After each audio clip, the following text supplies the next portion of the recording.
Ma'am, can I solve this sum? Of course. It's a piece of cake. Piece of cake, यह English का बहुत ही common idiom है जिसका means होता है बहुत आसान काम। पीस ऑफ केक, बहुत आसान काम। अब देखते हैं इसका सेंटेंसेस में यूज कैसे करेंगे। जैसे नॉर्मली आप बोलते हो यह काम बहुत आसान है। क्या है? यह काम बहुत आसान है।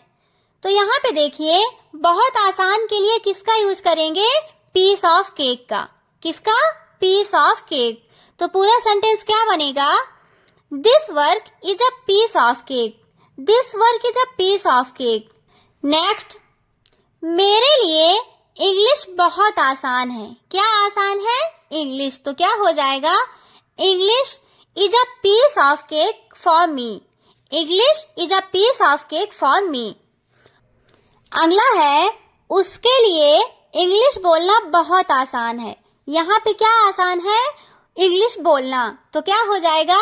Speaking English is a piece of cake for him. Speaking English is a piece of cake for him. जब कभी भी किसी एग्जाम को लेकर हम बहुत ज्यादा टेंशन में रहते हैं तो नॉर्मली लोग हमसे बोलते हैं, चिंता मत करो, यह एग्जाम बहुत आसान होगा। चिंता मत करो, यह एग्जाम बहुत आसान होगा। तो इसे कैसे बोलेंगे? Don't worry, this exam will be a piece of cake. Don't worry, this exam will be a piece of cake. Left, right and center with me. Left, right and center, इस idiom का means होता है हर जगह, बहुत ज्यादा या फिर चारों तरफ।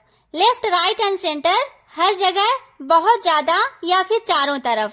जैसे वह बहुत ज्यादा गलतियां कर रही है। वह बहुत ज्यादा गलतियां कर रही है। तो इसका क्या होगा? She is making mistakes left, right and centre. She is making mistakes left, right and centre. जैसा कि आप सबको ही पता है कि आजकल पूरा सोशल मीडिया का ही जमाना है, तो नॉर्मली हम क्या बोलते हैं? लोग हर जगह वीडियो पोस्ट कर रहे हैं। लोग हर जगह वीडियो पोस्ट कर रहे हैं। तो इसे कैसे बोलेंगे? People are posting videos left, right and center. People are posting videos left, right and center. अगला है, वह हर जगह एडवाइस दे रहा था। वह हर जगह एडवाइस दे रहा था। तो यहाँ पे क्या होगा? He was giving advice left, right and center. He was giving advice left, right and center. Ma'am, do you watch movies? Yes, but only once in a blue moon. Once in a blue moon, इसका means होता है बहुत कम या कभी कभी या लगभग नहीं। That means ना के बराबर। मीन्स जो चीजें रेयर होती हैं वहां पे किसका यूज करते हैं? Once in a blue moon का। जैसे मैं बहुत कम जंक फूड खाती हूँ। मैं बहुत कम जंक फूड खाती हूँ। तो यहाँ पे क्या होगा? I eat junk food once in a blue moon. I eat junk food once in a blue moon. अगला है, मैं कभी कभार न्यूज़पेपर पढ़ती हूँ। इसका मीन्स है कि मैं रेयर मतलब ना के बराबर न्यूज़पेपर पढ़ती हूँ। तो यहाँ पे क्या होगा? I read newspaper once in a blue moon.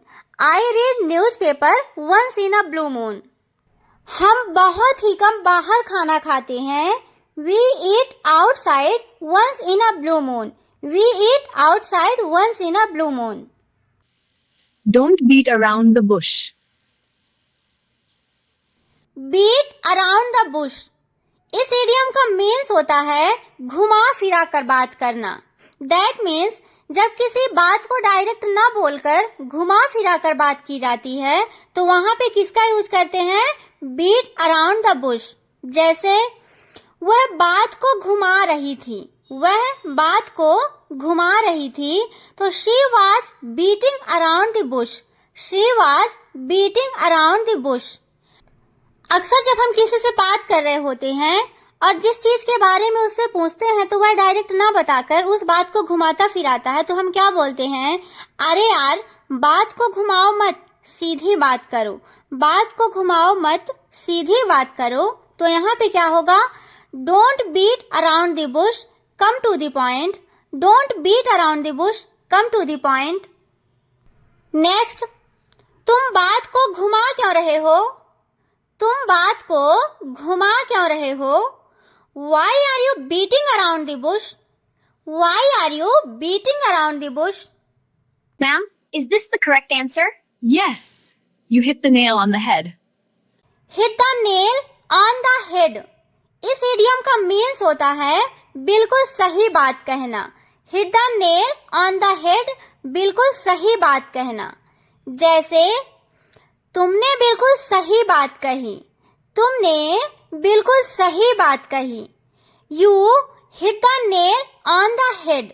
You hit the nail on the head. अगला है तुम हमेशा बिल्कुल सही बात कहते हो. तुम हमेशा बिल्कुल सही बात कहते हो. You always hit the nail on the head. तुम्हारा अंदाजा फिर से बिल्कुल सही निकला. तुम्हारा अंदाजा फिर से बिल्कुल सही निकला. Your guess hit the nail on the head again. The ball is in your court. Her Lipman's and perfect pronunciation for her young dilemma. The ball is in your court. इस इडियम का means है अब तुम्हारी बारी है. That means अब तुम्हें फैसला लेना है. जैसे मीटिंग के बाद अब फैसला हमें लेना है. मीटिंग के बाद अब फैसला हमें लेना है. After the meeting, the ball is in our court. After the meeting, the ball is in our court. अगला है हमने प्लान बना लिया है अब उनकी बारी है. हमने प्लान बना लिया है अब उनकी बारी है. We have made the plan, so the ball is in their court. जो मैं कर सकता था मैंने कर दिया अब तुम्हारी बारी है. जो मैं कर सकता था मैंने कर दिया अब तुम्हारी बारी है. I have done everything I can. The ball is in your court. I have done everything I can. The ball is in your court. I hope आज के ये फनी इडियम्स आप सबको बहुत पसंद आए होंगे. So thanks for watching. Please like, share and subscribe. Thank you.